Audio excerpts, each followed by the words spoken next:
Congratulations, a brilliant ride to come through from the second row of the grid. You might be battered, you might be bruised, but you still get the job done on Saturday. How tough was that?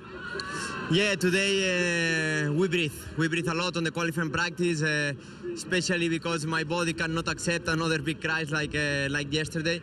And yeah, today just I was calm, try to control the situations.